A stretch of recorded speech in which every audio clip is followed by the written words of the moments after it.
Hello everyone, welcome to the first episode of the Grand Storytelling Lab. I'm your host Noah Kirby. Our series is going to be all about preserving our local traditions, events, and culture in the northeastern Oklahoma Grand Lake area. In today's video, the J Feather Many Colors Club, led by Kit Coughran, is going to be visiting the J Senior Center to sit down with Cherokee speakers and get to learn more about their language and traditions. Later on in the episode, I will also get an exclusive sit-down interview with Tribal Council member District 10, Melvina Shotpouch, and Cherokee speaker Rob Daughtery. We would also like to thank Sarah Shotpouch for also helping out in this video. Without further ado, let's get right into it. Welcome to the Storytelling Lab, where the legend never ends.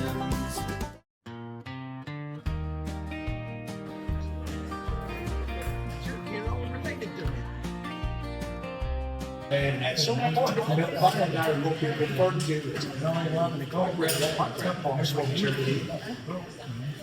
in the past tense. Yeah, we're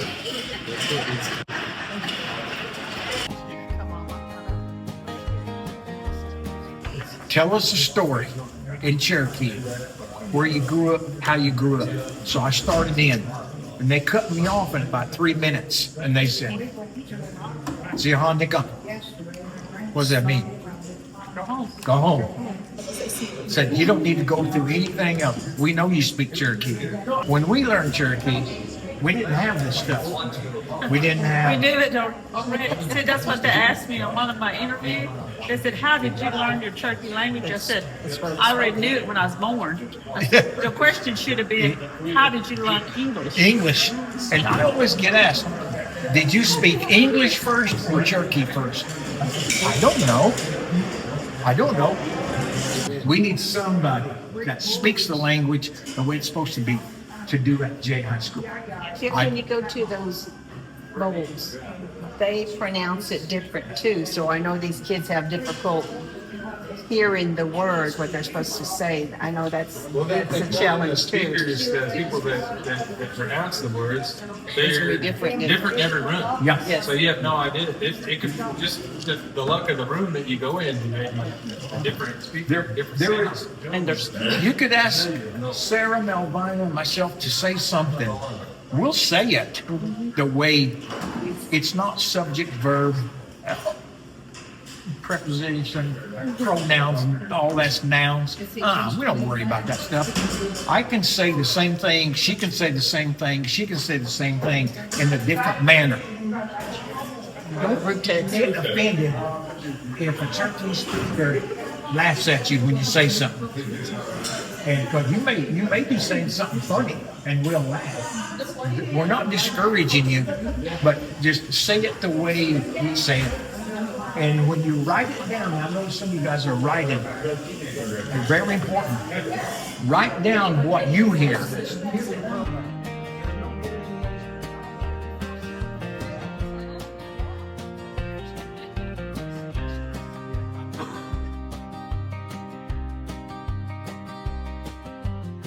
Moving on from the luncheon, I got to have an exclusive sit-down interview with both Rob and Melvina to find out what preserving their language and culture means to them. Let's listen to what they have to say. Well, it means a lot since there's less people left today who are real cultural. And I always say, you have to live it, sleep it, breathe it, eat it, to really know the true cultural feeling, to know what it is to live in culture.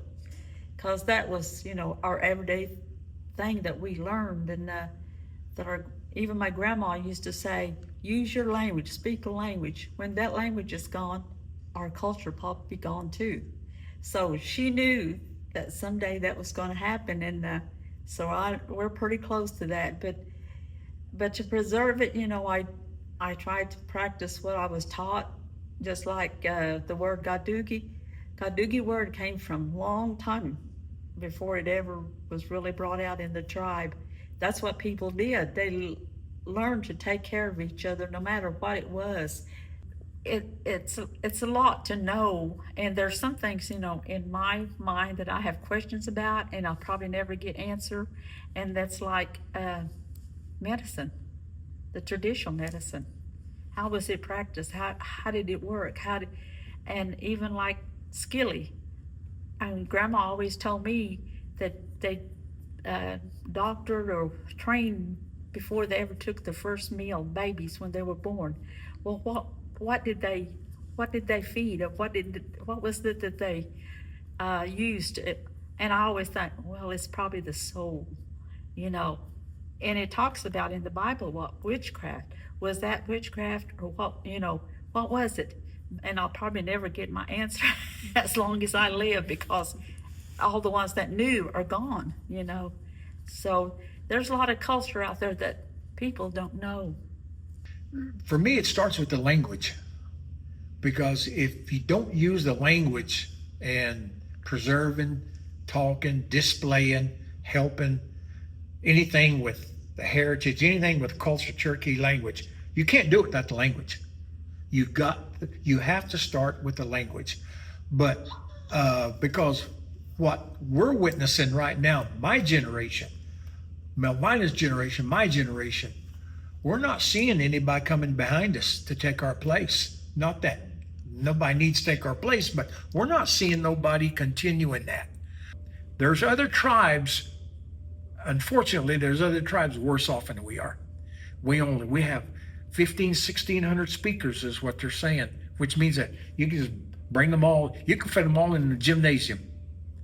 If something happened while we're having a speakers conference, bomb goes off or something, there goes all the people that spoke your language. Think about that. And I always say, jokingly, Cherokee Nation Marshal ought to be escorting those folks home every day from work, because if something happens, the Sac and Fox tribe, not very far from us, they won't let those two remaining speakers ride in the same car. That's why it's similar to why they won't let the president, vice president ride in the same motorcade. Something happens, there goes your leadership, and ours is our language. In addition to that, I got to ask Melvina about her and her family making fry bread and hog meat for everyone. Let's find out what her favorite thing was and how it all started. Well, I think a lot of it is, I don't know how far it goes back, but what I can remember, which the boys would have been 73 years old this year, and as far as really counted, you know, that I can relate to is when they were born, they started, you know, they did it before, because, you know, all the churches, the churches, and before that, there was a ceremonial ground over here, Yellow Tree, and that's where they all gathered before the churches start, you know, coming around. And after the church come around, they start, you know, building churches, and they go in there, and they have a quarterly meeting every 3 months, and they always prepared a hog. Most of your full bloods, they wouldn't eat beef because they thought beef was bad for them. Not that they couldn't get beef, but you know, that was the case. They just didn't eat beef, and so hog was the essential thing. And so after that, you know, we kind of, the churches went, you know, start having their things, and then but my family, main thing I think I really collect is my family. They like to see people have a good time, people come together and visit, because that was culture. Every evening or sometime in my grandfather's house. Recently, Rob has published a book on Native Americans in Major League Baseball and how they broke the color barrier. Not to discredit Jackie Robinson, but to show the true story behind it all. I have a card here of Louis Sock Alexis. He's the first native in Major League Baseball, 1897. That's a long time ago, and nobody never gives him credit. So I took on the whole world, and so to speak, and trying to correct that, because you have a lot of books out there that's got lists of all the natives, but they're not really, they're self-identified, or sports writers have just kind of sensationalized it. And I knew I was correct, and all 47 natives that's in my book, I called every tribe of that to make sure they're enrolled. For that reason, because of people doubting what I was saying, not people around here, but people in the media, saying, "You sound like you know what you're talking about. Can you prove it?" What more proof do you have? Here's a baseball card of him. This is a 1921 card put out by Piedmont Tobacco. I said, what more? He's in uniform. And so they finally just given in. I don't think they're giving in. They got slapped in the face and to correct something. So they're doing that, and I'm sure glad. I also got to ask him about how he feels about Native Americans' image and likeness being used as team logos and mascots. Let's see what he has to say. All the imagery, all the mascot issue and everything, names like Chiefs, Braves, Indians, Scouts, Warriors, that doesn't bother me. That doesn't bother me at all. What does bother me is the caricature and the branding that they use, like Southeastern State in Oklahoma. When I was playing ball at Northeastern, we were the Redmen, and I expressed that I don't like that caricature on there. Ain't no Indian you've seen look like that. Take a picture of Bull over here, And I said, use him. And then Southeastern, and I was a freshman playing ball, and I talked to the coach after the game, and our coach at Northeastern, he told me not to, but he said, go ahead, though. He said, you do have a point. They were Southeastern Savages, and on their helmet was a picture of an Indian guy. And that was the Savage. And I said, Coach, can I speak to you about something that's about your logo?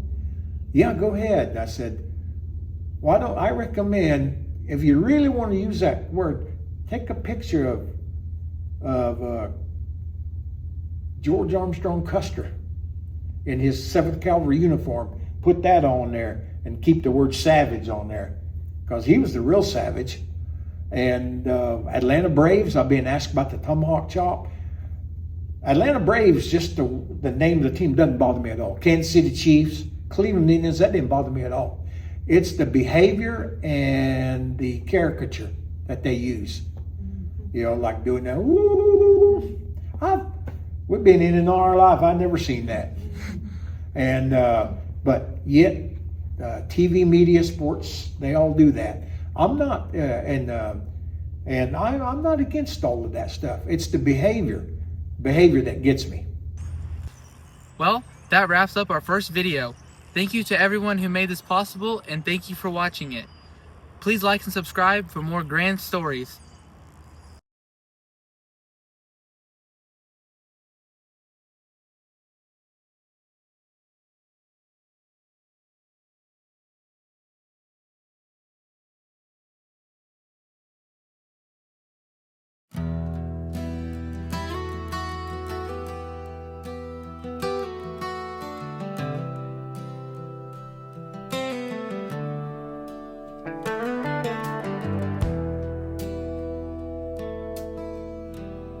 I was staring at the ruins